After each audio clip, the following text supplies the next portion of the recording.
E aí pessoal, tudo bem? Hoje a gente vai continuar tratando sobre novas funções que a gente não consegue descrever utilizando funções convencionais, né? Usando funções como, por exemplo, as polinomiais, funções logarítmicas, funções de raiz e por aí vai. São funções que a gente define a partir do segundo teorema fundamental. Então, o nosso exemplo que eu vou revisitar, a gente já tratou uma vez, é da nossa função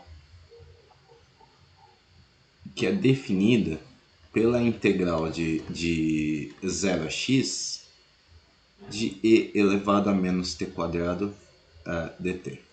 Tá?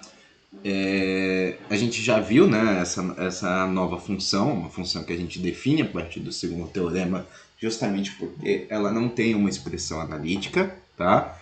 A gente não pode expressar ela em termos de funções que a gente já conhece, tá? Então, para começar a entender as propriedades dessa nova função f, é interessante a gente plotar o gráfico dessa função. Se a gente tiver uma função, essa e elevado a menos t quadrado, é um gráfico, o gráfico dela a gente já viu que é um gráfico de sino, né?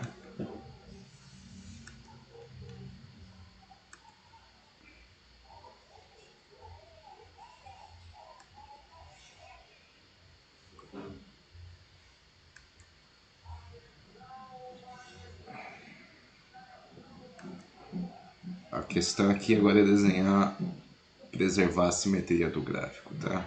É de complicado. Mas enfim, vamos supor que esse gráfico é simétrico.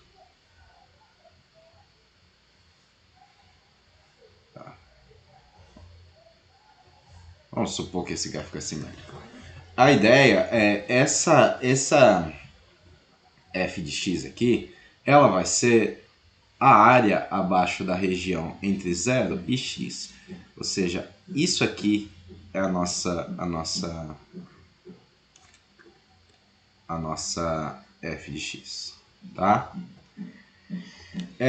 O teorema fundamental ele vai nos dizer, né, que se a gente tiver a derivada dessa função f, ela vai ser propriamente a nossa própria função, só que calculada em x. Né? E é fácil de encontrar o valor da função, né, no valor no f de zero, justamente porque ela é definida, né, a partir de zero. E aí, se a gente tiver o nosso f de zero, a gente vai ter justamente uma integral com dois limites iguais, né? E pela definição da integral definida, isso aqui tem que ser zero. Tá? A gente também pode calcular a segunda derivada dessa função, que é relativamente simples, né? A segunda derivada dessa função vai ser, utilizando a regra da cadeia, 2x vezes e elevado a menos x quadrado. Né? É negativo. Então vamos olhar para o que essas informações nos dizem. Tá? A primeira derivada da função, ela sempre vai ser positiva. Tá? Aqui a gente tem uma função exponencial, né? Mesmo que esse valor aqui seja estupidamente grande, ele nunca vai ser negativo, né? A nossa função no final da história. Né? Então, isso nos diz que a nossa f ela sempre é crescente. Tá? Por causa do sinal da segunda derivada, a gente vai olhar para o sinal dessa parte aqui da segunda derivada. Vai usar.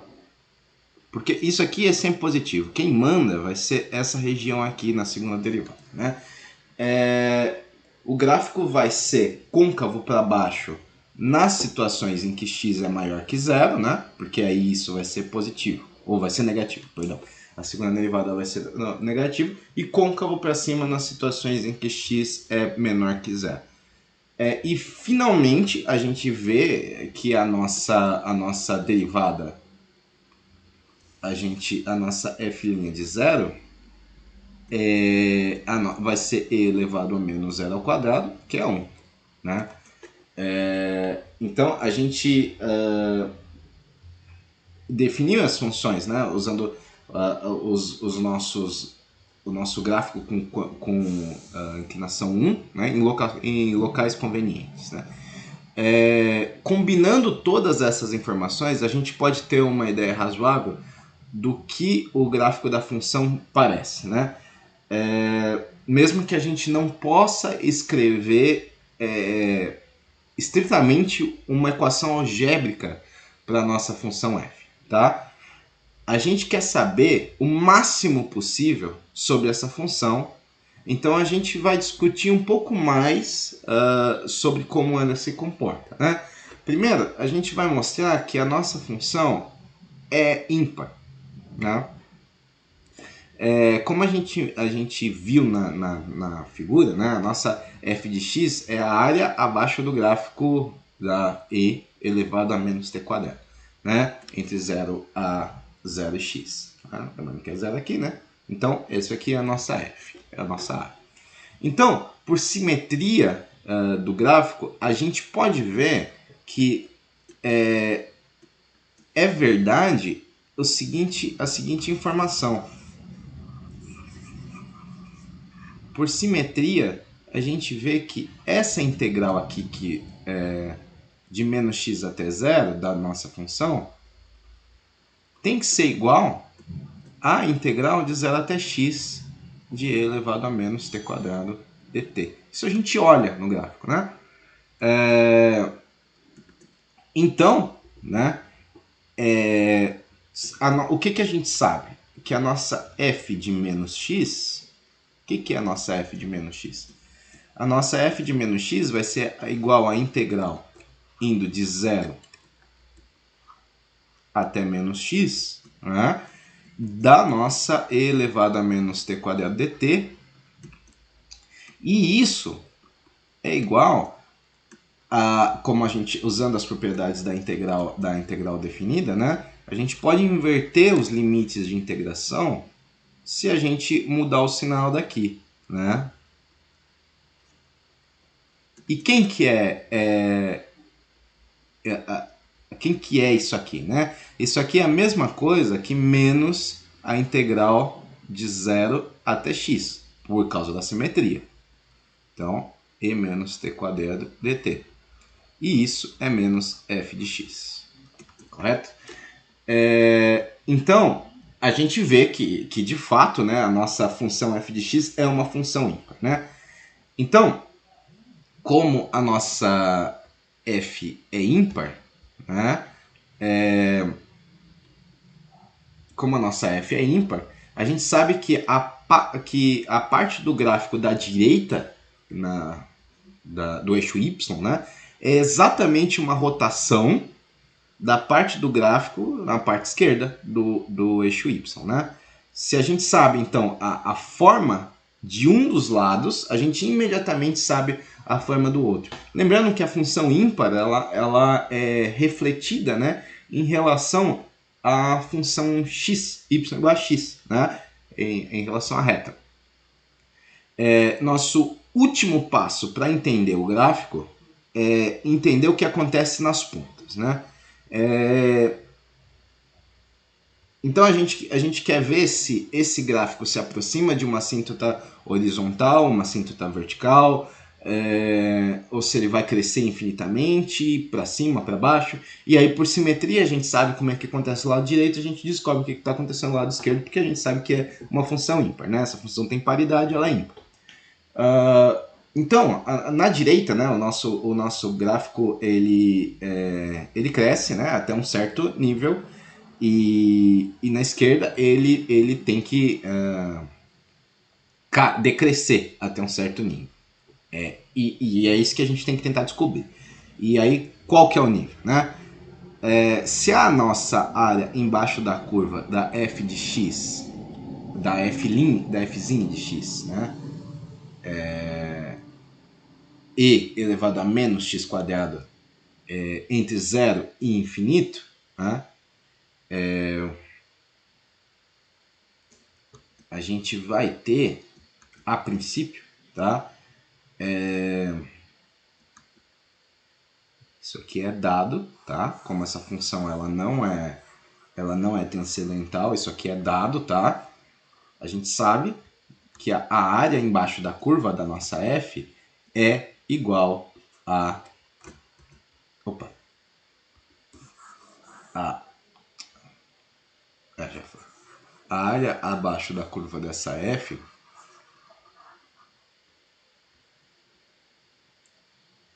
a área dessa parte aqui é igual a raiz de π sobre 2, tá?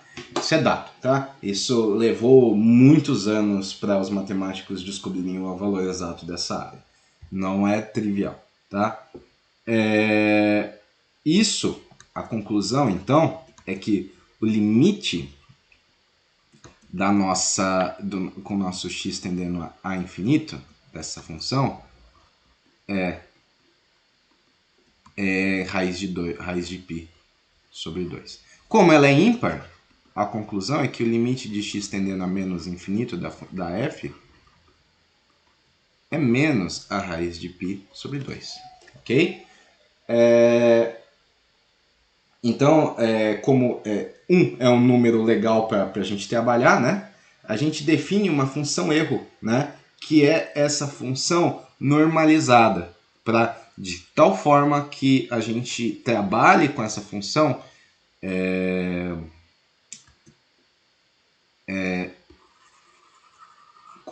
para que ela tenha os limites em 1 e menos 1. Então a gente vai definir uma função erro, tá? Eu vou escrever ERF porque é Error Function. E essa função vai ser a normalização, a gente vai dividir por essa constante e aí a gente reescreve a nossa função só para ela valer 1 no intervalo completo, né? dt. Isso aqui vai ser a nossa própria f, só que dividida por uma constante de normalização, tá? Essa é uma função famosa que é chamada de distribuição normal padrão, tá? Então, com base nessas informações, a gente sabe quanto vale as derivadas, sabe como que é o comportamento dessa função, sabe que ela tem assíntota, sabe que os valores das concavidades. Então, a gente consegue finalmente plotar o gráfico dessa fzão. Essa f, ela vai ter, portanto, um gráfico em que a gente vai ter uma assíntota horizontal, tá? Ela vai crescer e depois ela vai voltar a ficar assintótico. A assíntota aqui é menos a raiz de π sobre 2 e aqui é a nossa raiz de π sobre 2. Ok? A gente sabe que ela no valor 0 é 0, né? Então tá ok. Inclinação dela aqui é 1, então ela vai crescer como se fosse a reta y igual a x. Ela vai crescendo nesse intervalo negativo e decrescendo. Desculpa, ela sempre cresce, mas ela cresce acelerando no intervalo negativo e cresce desacelerando no intervalo negativo. Positivo, perdão. E aí a gente tem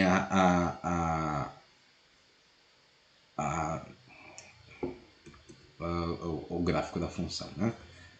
A gente também pode definir outras funções importantes aqui, né? Usando a integral definida, né? A gente pode definir muitas funções transcendentais. Uma função transcendental, assim como um número transcendental, é uma função que não pode ser escrita em termos de outras funções. Esse exemplo que eu dei é uma função transcendental.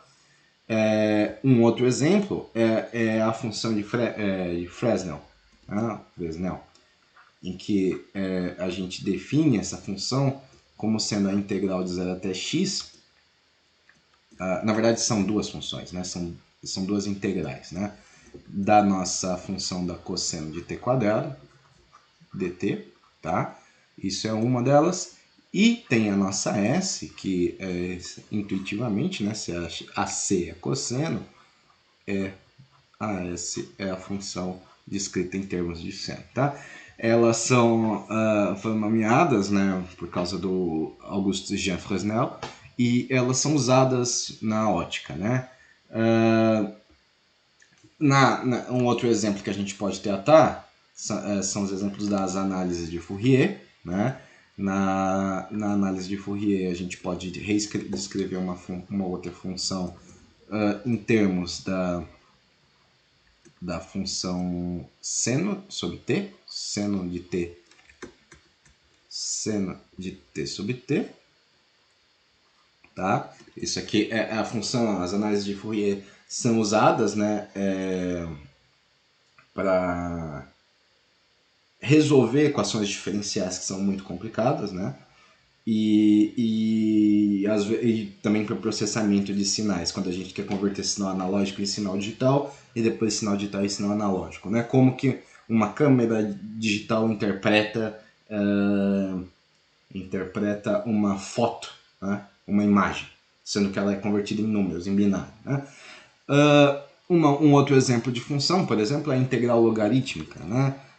Que ela é definida como sendo também uma integral de 0 até x.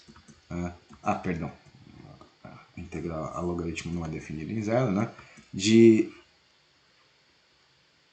ln de 1 sobre ln, né? Não pode ser em 1 porque em 1 também ela é indefinida, né? Essa função ela é bastante significativa, né? Porque ela é aproximadamente igual ao número de números primos menores que x, tá? E aí saber número primo é importante para questões de criptografia, né? Se a gente pode descrever, né, precisamente como que essa função ela aproxima do valor exato dos números primos menores que x, a gente consegue provar a hipótese de Riemann, né? Que é um trabalho que a matemática vem trabalhando ao longo de vários séculos, né? Então, com base nisso, eu quero apresentar uma nova função e deixar um novo exercício, tá? Então, o exercício é o seguinte.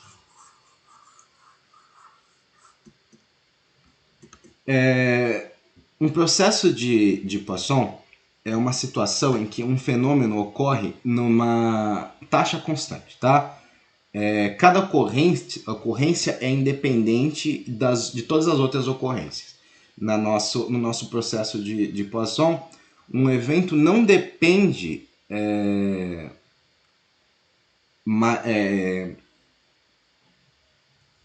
não depende precisamente da ocorrência dos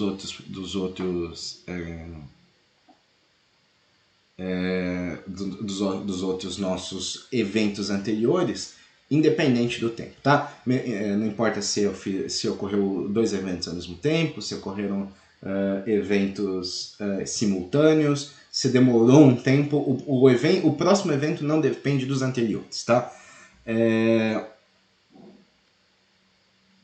Então,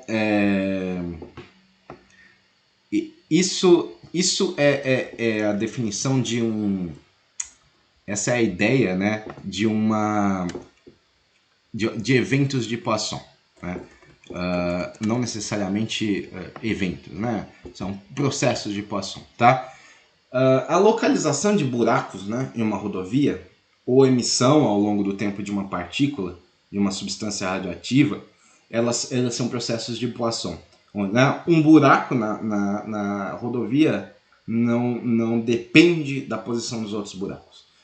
A emissão de uma partícula alfa ou uma partícula beta num processo radioativo não depende da emissão das partículas anteriores, tá?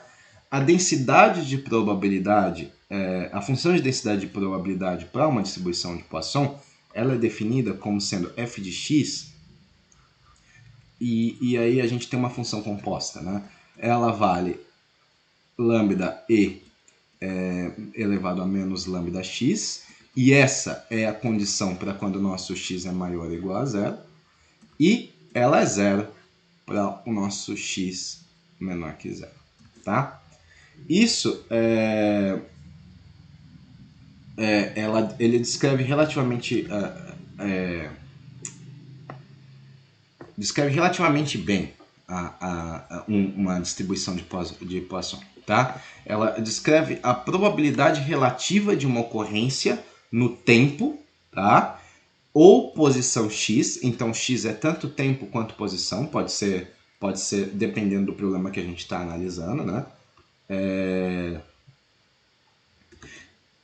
Isso onde o nosso lambda ele descreve a taxa média de ocorrência, tá bom? O nosso lambda é a taxa média de ocorrência. A probabilidade que a gente vai definir como sendo P entre A e B, tá?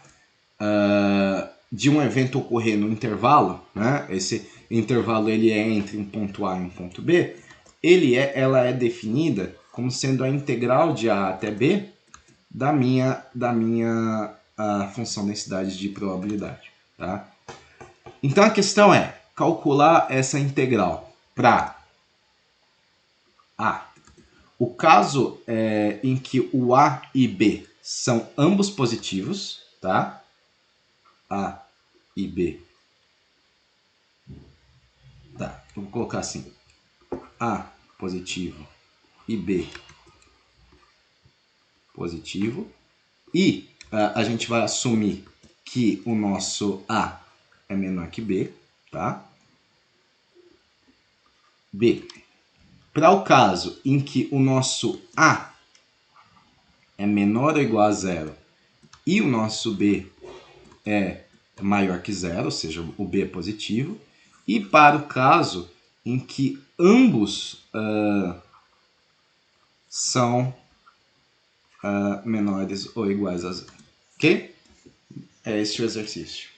Bom, era isso por hoje e até o próximo vídeo. Tchau, tchau.